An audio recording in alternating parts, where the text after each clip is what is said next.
এটা দিয়ে মন মতো একটা মূল্য বসিয়ে লাগিয়ে দিচ্ছে, এটা তুমি পারবে না, আইনগতভাবে ওনার এই সুযোগটা নাই। তাহলে আপনি কেন এটা করছেন? যেমন এখন এই যে 400 টাকা লিখে রেখেছে, এটা লাগিয়ে দিলে পণ্যের দাম 400 হয়ে গেল। মালিক কে দেখান, তাহলে নাই। আমরা একটু দেখবো আর কি, ঠিক আছে? আপনার মেয়াদ উত্তীর্ণ ওষুধগুলো কোথায় রাখেন? এ কিছু পড়া যাচ্ছে না তো। 2019 থেকে 2020, 25/11/2020 এর নবায়ন করেননি? নবায়ন করা আছে কোথায়? আছে কপি, মানে ন্যাস করতে হচ্ছে, নবায়ন করা আছে। সেটাই তো দেখাতে হবে যে আপনার লাইসেন্সের মেয়াদ আছে কিনা।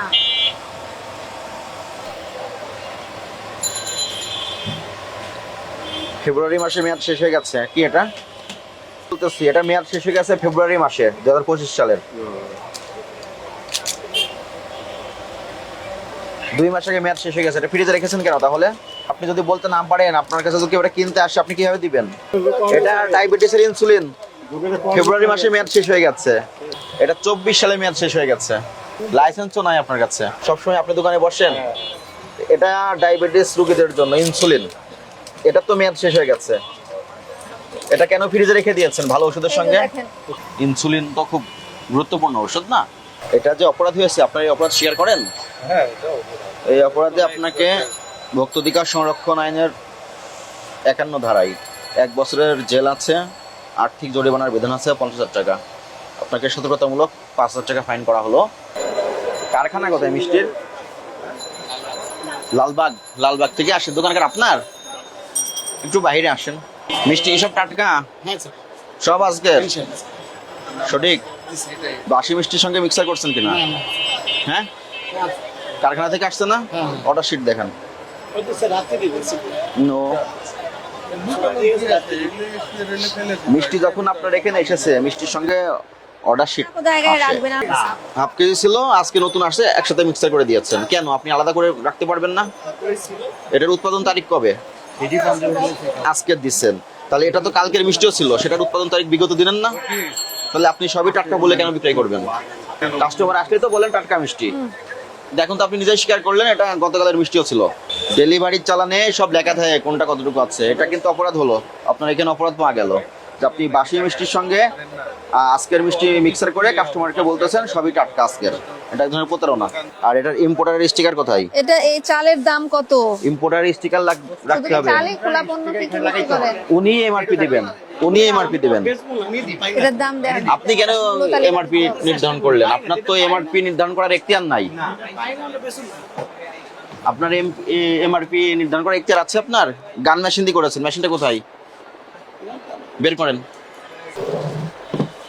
এই যে আপনার তো অনেক খোলা পণ্য আছে, আপনি তো এটার মূল্য তালিকাও দেননি। দিতে হবে, যা কিছু আপনার খোলা পণ্য সবের মূল্য তালিকা দিতে হবে। এটা ফেক কসমেটিক্স, কি কাজে ব্যবহার এটা? হ্যাঁ, ফেক। এটা কোন জায়গায় তৈরি হয়েছে, এই লেভেলটা লাগিয়েছে। কোন দেশের কথা বলতেছেন?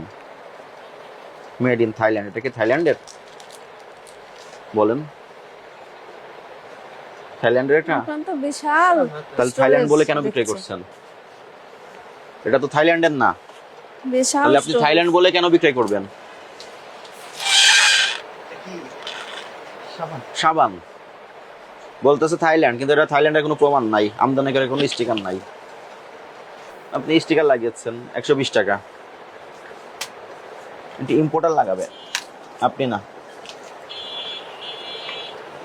স্টিকার লাগিয়ে দিয়েছেন। বৈধ আমদানিকারকের ডকুমেন্টস ব্যতীত বিক্রয় করবেন না, ঠিক আছে? এগুলো নিম্নমানের পণ্য। এটা দিয়ে মন মতো একটা মূল্য বসিয়ে লাগিয়ে দিচ্ছে, এটা তুমি পারবে না, আইনগতভাবে ওনার এই সুযোগটা নাই। তাহলে আপনি কেন এটা করছেন? যেমন এখন এই যে 400 টাকা লিখে রেখেছে, এটা লাগিয়ে দিলে পণ্যের দাম 400 হয়ে গেল। আপনি কোনোটাই লাগাতে পারবেন না। আপনি যদি আমদানি করেন আপনি পারবেন তখন, ঠিক আছে? এর বাইরে আপনি পারবেন না। আইনগতভাবে আপনার কোনো সুযোগ নাই।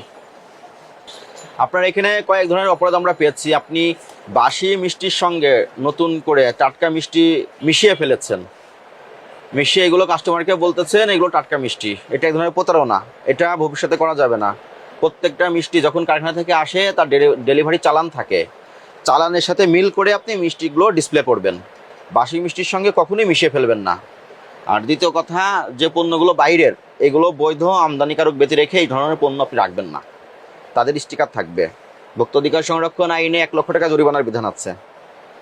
আজকে আপনার এখানে যে অপরাধগুলো আমরা দেখলাম, আপনি অপরাধের দোষ স্বীকার করেন? আপনাকে আজকে সতর্কতামূলক 10,000 টাকা আর্থিক জরিমানা করা হলো এবং ভবিষ্যতে এই সমস্ত বিষয় থেকে সতর্ক থাকবেন। ঠিক আছে?